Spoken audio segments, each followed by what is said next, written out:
Hello students, जय श्री कृष्णा। तो आज हम लोग अपना जो स्पेशल सीरीज जो हम लोग स्टार्ट किए थे, उस सीरीज में हम लोग आज एक नया चैप्टर लेकर आए हैं। कैसा? एक नया चैप्टर लेकर आए हैं जिसका नाम क्या है? कैपेसिटर। अगेन फिर से हम लोग वही इस सीरीज को कंटिन्यू करते हुए हम लोग अगेन कैपेसिटर चैप्टर में फिर से एक ही क्वेश्चन लेंगे और उस एक ही क्वेश्चन से हम लोग क्या करने वाले हैं, उस एक ही क्वेश्चन के थ्रू हम लोग ज़्यादा से ज़्यादा कंसेप्ट को रिवीजन करने वाले हैं, ताकि आपका जो समय लगे आप कम से कम समय में ज़्यादा से ज़्यादा कंसेप्ट को रिवीजन कर सको। ठीक है, तो आप लोग इस सीरीज को हर एक वीडियो को देखना है। हर एक चैप्टर से जो मैं एक एक क्वेश्चन सिलेक्ट कर रहा हूँ वो कहीं ना कहीं बहुत ही इंपॉर्टेंट क्वेश्चन, काफ़ी ज़्यादा एनालिसिस के साथ, काफ़ी ज़्यादा वो जो क्वेश्चन है काफ़ी ज़्यादा एनालिसिस के साथ उसको सिलेक्ट किया गया है। ठीक है, ऐसे ही नहीं कि कोई सा भी क्वेश्चन सिलेक्ट किए और यहाँ पर हम लोग इस सीरीज में डिस्कस करें, नहीं। जो भी क्वेश्चन हम लोग यहाँ पर सिलेक्ट कर रहे हैं वो हाईली कंसेप्चुअल, हाईली प्रेडिक्टेबल है, तो कहीं ना कहीं आपके एग्जाम में इससे रिलेटेड ही क्वेश्चन आएंगे। ठीक है, हो सकता है ये क्वेश्चन ना आए, ये क्वेश्चन एग्जाम में ना आए, बट इस कॉन्सेप्ट पे जो बेस्ड दूसरा क्वेश्चन होगा, मतलब इसी कॉन्सेप्ट पे आने के पॉसिबिलिटी ज्यादा होगा। ठीक है, तो आप यदि इस सीरीज को रेगुलर वे में अटेंड कर रहे हो तो कहीं ना कहीं आपको बहुत ही ज्यादा बेनिफिट मिलेगा। ठीक है, चलिए तो स्टार्ट करते हैं आज का ये जो क्वेश्चन है, इस क्वेश्चन का डिस्कशन। ठीक है, देखते हैं क्या है इसमें। ये जो सर्किट मेरे पास दिया हुआ है, कैपेसिटर चैप्टर है तो कैपेसिटर का सर्किट दिया हुआ है। ठीक है, सर्किट दिया हुआ, सर्किट डायग्राम है। ठीक, 3 माइक्रोफैराड और उसके पैरेलल में 4 माइक्रोफैराड, फिर उसके साथ दो सीरीज में दो पैरेलल में कैपेसिटर लगे हुए हैं। मतलब कैपेसिटर का अरेंजमेंट ये सर्किट डायग्राम बनाया हुआ है। ठीक है, इसमें जो 10 वोल्ट के साथ ये जो पूरा सर्किट कनेक्टेड है। ठीक है, कितना वोल्ट के साथ कनेक्टेड है? 10 वोल्ट के साथ कनेक्टेड है। तो जो क्वेश्चन में, जो इस क्वेश्चन में जो पूछा गया है, क्या पूछा गया है, तो देखो, in the given circuit the charge on the 4 microfarad capacitor is, ये जो अपना 4 माइक्रोफैराड का जो कैपेसिटर है, इस कैपेसिटर पे कितना चार्ज एक्यूमुलेट होगा, कितना चार्ज एक्यूमुलेट होगा, मतलब कितना चार्ज ये कैपेसिटर स्टोर करेगा, इसका आंसर बताना है। ठीक है, तो आइए इसका सॉल्यूशन स्टार्ट करते हैं। देखिए, यदि मैं बात करूं तो ये बैटरी है, ये पोटेंशियल बैटरी है। बैटरी जो ये इस कैपेसिटर के पैरेलल में लगा हुआ है कि नहीं, बताओ। ये कैपेसिटर के पैरेलल में लगा हुआ है, इसका मतलब क्या है कि ये जो कैपेसिटर है, मतलब यहाँ पे मान लो 0 वोल्ट है, यहाँ पे 0 वोल्ट है, तो ये देखो सिंपली यहाँ पे 10 वोल्ट हो जाएगा। देखो ये 0 और ये +10। ठीक है, मतलब ये वायर से कनेक्टेड है, मतलब ये भी 10 वोल्ट में है। ठीक, यहाँ पे भी 10 वोल्ट आ जाएगा, आएगा कि नहीं आएगा बताओ।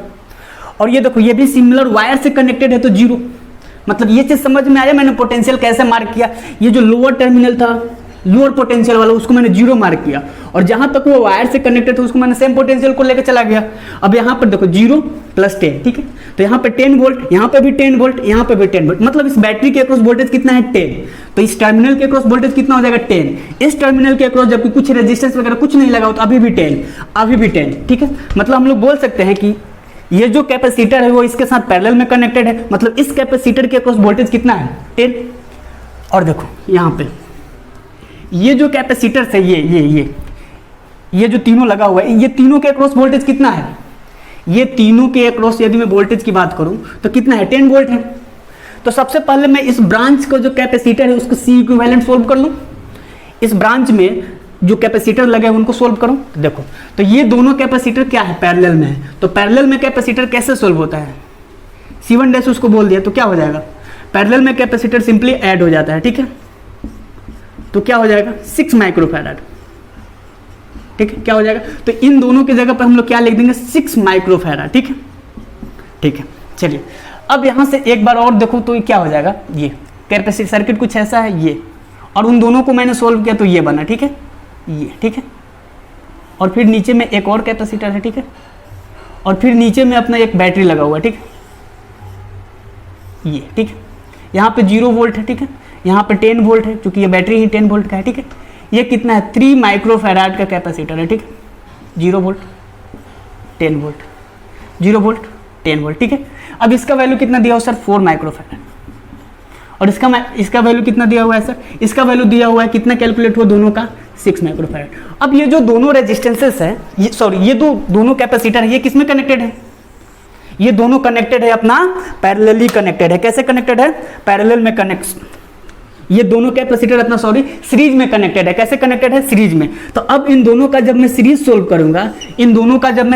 करूंगा, तो सीरीज कैसे सोल्व होगा बताओ? किसको आइडिया है? तो जब मैं इन दोनों का सीरीज सोल्व करूंगा तो देखो, जब कैपेसिटर का जब इन दोनों का सीरीज सोल्व करते हैं तो कैसे आता है बताओ?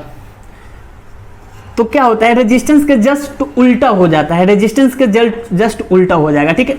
मतलब कैपेसिटर का जो सीरीज कॉम्बिनेशन और पैरेलल कॉम्बिनेशन होता है, तो पैरेलल क्या हो जाता है, जैसे रेजिस्टेंस में भी सीरीज और पैरेलल होता है, तो रेजिस्टेंस का सीरीज कैपेसिटर का पैरेलल और कैपेसिटर का सीरीज रेजिस्टेंस का पैरेलल।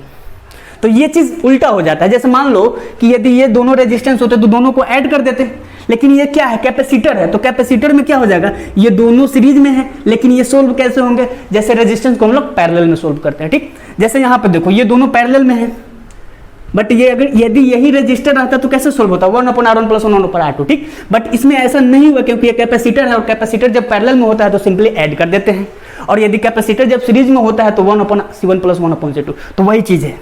ये दोनों सीरीज में आ गए, अब दोनों के यहाँ से इक्विवेलेंट निकालते हैं तो क्या आ जाएगा बताओ, 1/C इक्विवेलेंट, ठीक है। एलसीएम लेंगे तो 12 ये आएगा, ठीक है। अब यहां से C इक्विवेलेंट की यदि मैं बात करूं तो क्या हो जाएगा, 12/5, ठीक है। मतलब 2.4 माइक्रोफैराड। मतलब जो फाइनल अपना कैपेसिटर बनेगा ऊपर वाला ब्रांच में कितना बनेगा बताओ, ये ठीक है, और ये 10 वोल्ट का बैटरी है, ठीक है। ये अभी भी 10 वोल्ट है, ठीक है। और ये कितना है बताओ, ये 3 माइक्रोफैराड है, और ये कितना है 2.4 माइक्रोफैराड, ये आया।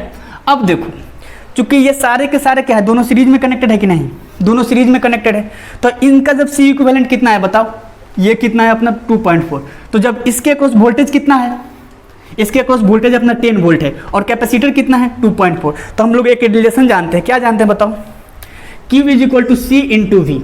यदि मैं इस ब्रांच में अप्लाई करूं, ठीक है, समझ में आया, इस ब्रांच में, तो बताओ इस ब्रांच के अक्रॉस पोटेंशियल कितना है बताओ, 10 वोल्ट। देखो यहाँ पे भी 0 10, यहाँ पे भी 0 10 और ऊपर भी 0 10, तो क्या होगा, C इक्विवेलेंट कितना बताओ 2.4, और वोल्टेज कितना है बताओ, वोल्टेज दोनों के अक्रॉस 10 है, तो कितना आ जाएगा बताओ 24 माइक्रोकूलम। कितना आएगा 24 माइक्रोकूलम। अब देखो ये, अब तो तुम बोलोगे कि सर इस ब्रांच में आया इतना चार्ज, ठीक है। तो यदि बोलो कि यदि बताओ इस ब्रांच में कितना चार्ज आया 24 माइक्रोकूलम, कितना आया 24 माइक्रो, इस ब्रांच में कितना आया 24 माइक्रोकूलम, ठीक है। इस ब्रांच में कितना आया 24। तो इस क्वेश्चन में क्या पूछा था कि सर 4 माइक्रोफैराड से कितना आएगा, तो 4 माइक्रोफैराड से कितना आया 24 माइक्रोफैराड, ठीक है। अब वो डिपेंड करेगा कि सर 1 से कितना आया, 5 से कितना आया, वो अलग बात है, बट क्वेश्चन में क्या पूछा था, सर ये 4 माइक्रोफैराड कैपेसिटर से कितना चार्ज आएगा, तो वो देखो कितना आया, देखो 24 यहाँ से आया, तो इसमें तो 24 ही आएगा ना, इसमें कितना आएगा 24। अब आगे जाकर 24 इन दोनों में डिवाइड होगा, आगे जाकर 24 इन दोनों में डिवाइड होगा कि नहीं होगा, बट इसके थ्रू कितना जा रहा है चार्ज, इसके थ्रू जो चार्ज आ रहा है अपने कितना 24 माइक्रोकूलम। चार्ज कितना है उसके थ्रू 24 माइक्रोकूलम। कितना चार्ज आया 24 माइक्रोकूलम, ठीक है। चलिए नोट कीजिए फटाफट से,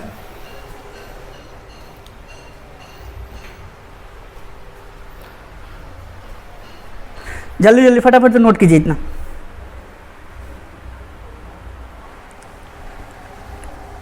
तो ये अपना आज का ये जो क्वेश्चन डिस्कशन था, ठीक है।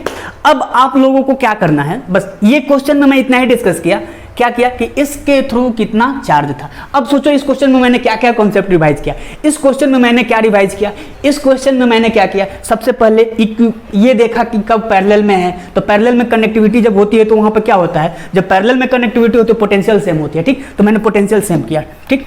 फिर उसके साथ ही साथ फिर मैंने और कौन सा कंसेप्ट यूज किया, उसके साथ ही साथ जब कैपेसिटर सीरीज में हो तो कैसे सोल्व करते हैं, जब कैपेसिटर पैरेलल में हो तो C इक्विवेलेंट कैसे निकालते हैं, ये क्वेश्चन आया। फिर की ये दोनों क्वेश्चन बने, फिर वहां से हम लोग एक Q = CV का भी एक्सप्रेशन हम लोग देखे कि इस दोनों मतलब एक ही क्वेश्चन में हम लोग 4 कंसेप्ट को रिवीजन कर रहे हैं कि C सीरीज में कैसे निकलेगा C इक्विवेलेंट पैरेलल में कैसे निकलेगा, फिर चार्ज का तरीका क्या है, फिर हम लोग कैसे देखेंगे कि सीरीज है या फिर पैरेलल है, ठीक है। ये चीज हुआ। अब इसमें एक और पॉसिबिलिटी बन सकता है कि सर इसमें और इसमें कितना चार्ज होगा, वो थोड़ा सा टफ बनेगा, लेकिन ये भी बन सकता है कि सर इसमें और इसमें कितना चार्ज होगा। तो यहाँ से जो 24 का जो चार्ज आया इन दोनों में डिवाइड हो जाएगा, जैसे कल करंट डिवाइड होता था, अब यहाँ पर क्या हो जाएगा, आज चार्ज डिवीजन हो जाएगा, बाकी बिल्कुल सेम, ठीक है। तो इस क्वेश्चन में सब चीज हम लोग फाइंड कर सकते हैं। यहाँ पे भी चार्ज पूछ सकता है, तो Q = क्या लिख सकते हैं, C × V। C कितना है 3 और इसके पास वोल्टेज भी कितना है 10, तो कुछ भी पूछा जा सकता है। तो यहाँ से देखो हम लोग क्या क्या बेनिफिट इस क्वेश्चन से मिला,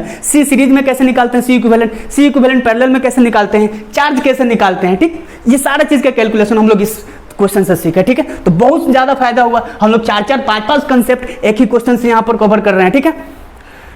तो आई थिंक आपको ये जो क्वेश्चन का डिस्कशन काफी अच्छा लगा होगा, ठीक है। तो आप इसको प्रॉपर वे में देखिए, वीडियो को देखिए और प्रॉपर नोट्स भी बनाइएगा, ठीक है। तो मिलते हैं अगले लेक्चर में, कल नेक्स्ट चैप्टर के साथ एक और क्वेश्चन लेकर आएंगे, बिल्कुल आपके लिए, जो आपके लिए बहुत ही बेनिफिट के लिए हो, आपके लिए जो बहुत बेनिफिटेबल होगा, ठीक है। चलिए मिलते हैं अगले लेक्चर में अगले चैप्टर के साथ। Okay, thank you.